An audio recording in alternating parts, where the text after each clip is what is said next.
ॐ श्री परमात्मने नमः। अथ एकादशोऽध्यायः। विश्वरूपसन्दर्शनयोगः।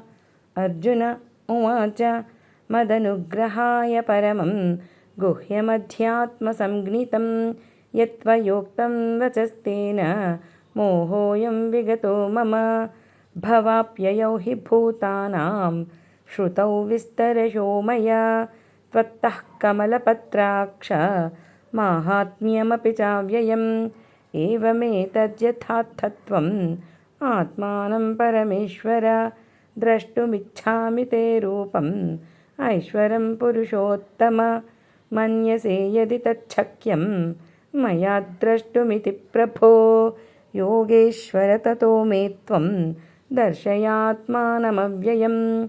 श्रीभगवानुवाच पश्य मे पार्थरूपाणि शतशोऽथसहस्रशः नानाविधानि दिव्यानि नानावर्णाकृतीनि च। पश्यादित्यान् वसून् रुद्रान् अश्विनौ मरुतस्तथा बहून्यदृष्टपूर्वाणि पश्याश्चर्याणि भारत। इहैकस्थं जगत्कृत्स्नं पश्याद्य सचराचरं मम देहे गुडाकेश यच्चान्यद्द्रष्टुमिच्छसि न तु मां शक्यसे द्रष्टुम् अनेनैव स्वचक्षुषा। दिव्यं ददामि ते चक्षुः पश्य मे योगमैश्वरम्। सञ्जय उवाच एवमुक्त्वा ततो राजन् महायोगेश्वरो हरिः दर्शयामास पार्थाय परमं रूपमैश्वरम्।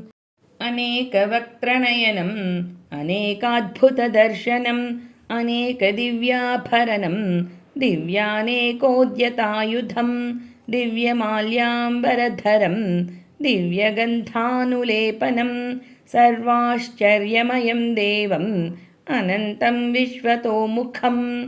दिवि सूर्यसहस्रस्य भवेद्युगपदुत्थिता यदि भाससदृशी सा स्यात् भासस्तस्य महात्मनः। तत्रैकस्थं जगत्कृत्स्नं प्रविभक्तमनेकधा अपश्यद्देवदेवस्य शरीरे पाण्डवस्तदा। ततः स विस्मयाविष्टः हृष्टरोमा धनञ्जयः प्रणम्य शिरसा देवं कृताञ्जलिरभाषत।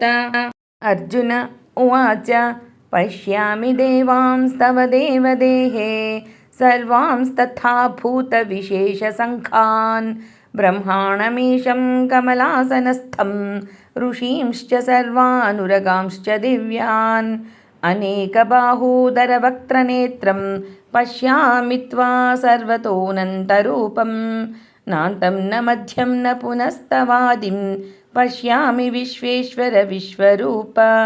किरीटिनं गदिनं चक्रिणं च तेजोराशिं सर्वतो दीप्तिमन्तं पश्यामि त्वां दुर्निरीक्ष्यं समन्तात् दीप्तानलार्कद्युतिमप्रमेयं। त्वमक्षरं परमं वेदितव्यं त्वमस्य विश्वस्य परं निधानं त्वमव्ययः शाश्वतधर्मगोप्ता सनातनस्त्वं पुरुषो मतो मे। अनादिमध्यान्तमनन्तवीर्यम् अनन्तबाहुं शशिसूर्यनेत्रं पश्यामि त्वां दीप्तहुताशवक्त्रं स्वतेजसा विश्वमिदं तपन्तं। द्यावा पृथिव्योरिदमन्तरं हि व्याप्तं त्वयैकेन दिशश्च सर्वाः दृष्ट्वाद्भुतं रूपमिदं तवोग्रं लोकत्रयं प्रव्यथितं महात्मन्। अमीहि त्वा सुरसङ्घा विशन्ति केचिद्भीताः प्राञ्जलयो गृह्णन्ति स्वस्तीत्युक्त्वा महर्षिसिद्धसङ्घाः स्तुवन्ति त्वां स्तुतिभिः पुष्कलाभिः। रुद्रादित्या वसवो ये च साध्याः विश्वेश्विनौ मरुतश्चोष्मपाश्च गन्धर्वयक्षा सुरसिद्धसङ्घाः वीक्षन्ते त्वां विस्मिताश्चैव सर्वे। रूपं महत्ते बहुवक्त्रनेत्रं महाबाहो बहुबाहूरुपादं बहूदरं बहुदंष्ट्राकराळं दृष्ट्वा लोकाः प्रव्यथितास्तथाहं नभःस्पृशं दीप्तमनेकवर्णं व्यात्ताननं दीप्तविशालनेत्रं दृष्ट्वा हि त्वां प्रव्यथितान्तरात्मा धृतिर्न विन्दामि शमं च विष्णो दंष्ट्राकराळानि च ते मुखानि दृष्ट्वैव कालानलसन्निभानि दिशो न जाने न लभे च शर्मा प्रसीद देवेश जगन्निवास अमी च त्वां धृतराष्ट्रस्य पुत्राः सर्वे सहैवावनिपालसङ्घैः भीष्मो द्रोणः सूतपुत्रस्तथासौ सहास्मदीयैरपि योधमुख्यैः वक्त्राणि ते त्वरमाणा विशन्ति दंष्ट्राकराळानि भयानकानि केचिद्विलग्ना दशनान्तरेषु सन्दृश्यन्ते चूर्णितैरुत्तमाङ्गैः यथा नदीनां बहवोऽम्बुवेगाः समुद्रमेवाभिमुखाद्रवन्ति तथा तवामी नरलोकवीराः विशन्ति वक्त्राण्यभिविज्वलन्ति यथा प्रदीप्तं ज्वलनं पतङ्गाः विशन्ति नाशाय समृद्धवेगाः तथैव नाशाय विशन्ति लोकाः तवापि वक्त्राणि समृद्धवेगाः लेलिह्यसेऽग्रसमानः समन्तात् लोकान् समग्रान् वदनैर्ज्वलद्भिः तेजोभिरापूर्य जगत्समग्रं भासस्तवोग्राः प्रतपन्ति विष्णो आख्याहि मे को भवानुग्ररूपः नमोऽस्तु ते देववर प्रसीद विज्ञातुमिच्छामि भवन्तमाद्यं न हि प्रजानामि तव प्रवृत्तिं श्रीभगवानुवाच कालोऽस्मि लोकक्षयकृत् प्रवृद्धः लोकान् समाहर्तुमिह प्रवृत्तः ऋतेऽपि त्वा न भविष्यन्ति सर्वे येव स्थिताः प्रत्यनीकेषु योद्धाः तस्मात् त्वमुत्तिष्ठ यशो लभस्व जित्वा शत्रून् भुङ्क्ष्व राज्यं समृद्धं मयैवैते निहताः पूर्वमेव निमित्तमात्रं भव सव्यसाचिन् द्रोणं च भीष्मं च जयद्रथं च कर्णं तथान्यानपि योधवीरान् मया हतांस्त्वं जहिमा व्यथिष्टाः युध्यस्व जेतासि रणे सपत्नान् सञ्जय उवाच एतच्छ्रुत्वा वचनं केशवस्य कृताञ्जलिर्वेपमानः किरीटी नमस्कृत्वा भूय एवाह कृष्णं सगद्गदं भीतः प्रणम्य अर्जुन उवाच स्थाने हृषीकेश तव प्रकीर्त्य जगत्प्रहृष्यत्यनुरज्यते च रक्षांसि भीतानि दिशो द्रवन्ति सर्वे नमस्यन्ति च सिद्धसङ्घाः कस्माच्च तेन न मेरन्महात्मन् गरीयसे ब्रह्मणोऽप्यादिकर्त्रे अनन्तदेवेश जगन्निवास त्वमक्षरं सदसत्तत्परं यत् त्वमादिदेवः पुरुषः पुराणः त्वमस्य विश्वस्य परं निधानं वेत्तासि वेद्यं च परं च धाम त्वया ततं विश्वमनन्तरूप वायुर्यमोऽग्निर्वरुणः शशाङ्कः प्रजापतिस्त्वं प्रपितामहश्च नमो नमस्तेऽस्तु सहस्रकृत्वः पुनश्च भूयोऽपि नमो नमस्ते नमः पुरस्तात् ततः पृष्ठतस्ते नमोऽस्तु ते सर्वत एव सर्व अनन्तवीर्यामितविक्रमस्त्वं